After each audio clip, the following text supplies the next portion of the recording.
Economalia's State of the Economy presentation. This is a table of contents.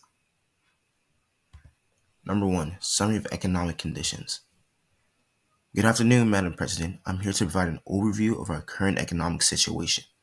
Our GDP growth rate stands at 3%, which indicates a moderately expanding economy.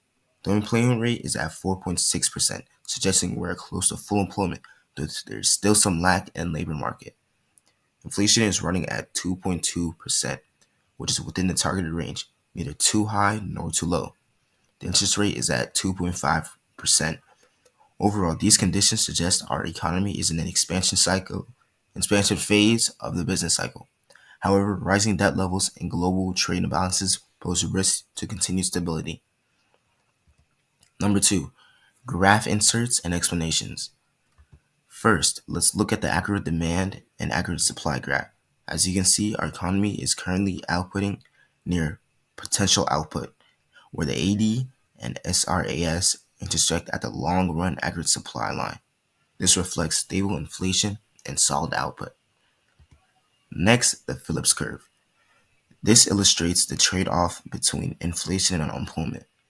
At an unemployment rate of 4.6 and an inflation rate of 2.2%, we are near the non-accelerating inflation rate of employment. The short-run Phillips curve is relatively flat here, meaning a push to reduce unemployment further might increase inflation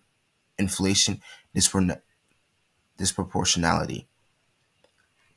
Next, let's look at the loanable funds market. Lastly, the loanable funds market graph. Given concerns about rising debt, we may be seeing a rightward shift in the demand for loanable funds, which could put upward pressure on real interest rates.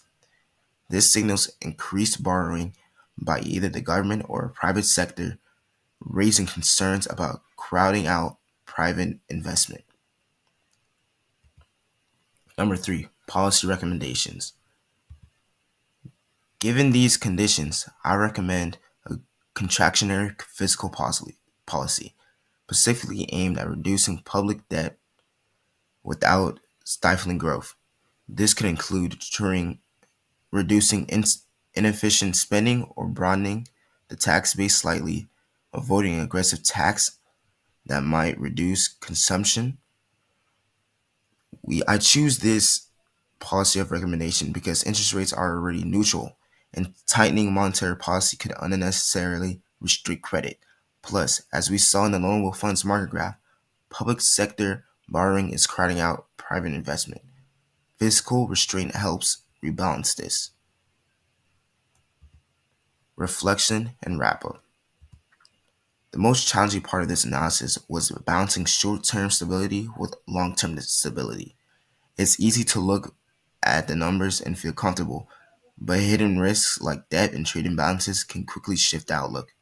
One thing I know now better understand about macroeconomics is how interconnected these conditions are. A stable inflation rate isn't just about prices, it reflects the equilibrium of output, labor, and the money markets.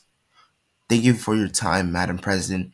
I'm confident that with this thoughtful policy for the economy, we can keep our economy strong and sustainable.